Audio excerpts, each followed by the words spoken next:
Torban kana keessa gaa guddaa nama gammachiisa. Waaqayyo umrii kee irratti umrii dabalee kunoo waggaa 70 guutte.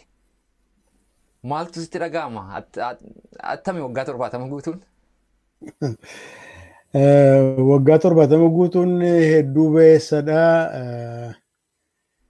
Waan ofii gooteetti koortu ta'uu dhiisuu danda'a. Garuu waggaa 70 guutuun baay'isee nama gammachiisa. Addunyaa kanarra akka beektu waltajjii jireenyaarra taa'ota lamadha kan taphatanii.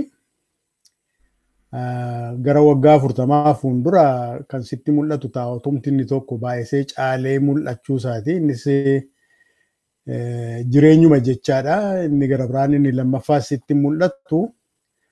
Gara 50 yeroo geesse 60 70 yeroo sittu garuu lamaanuu amma taa'otan kun lamaaniyyuu yeroo isaan sirriitti taphatan agartaa du'aaf jireenya jechaadha.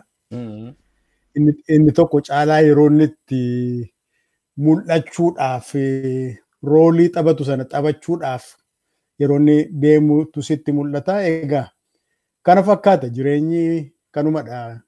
Jalqabbiinsaas giddugallisaas xumurri isaas kanuma fakkaata miti jireenyi.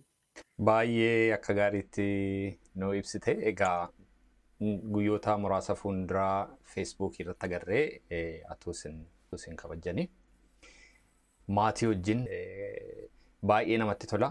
Nama akka kee gumaacha guddaa hogbarruu Oromootiif godhee nama hojii guddaa hojjeteef silaatii sadarkaa biyyoolessaatti sabicha ture kan kabajuu kan ayyaanessu sabicha jedheen amanaa. Egaa inni kunis hunuma ta'a gaaf tokko jedheen abdadha. Meegaa waggaa 70 guuttee waggaa 70 kana keessaati hogbarruun Oromoo hammam qaba keessa? Isatti jalqaba jette sana sabni hundumtuu saba bal'aatu sila cidheessa isatti jette yeroo akka jettu ani dafqi naan jedha.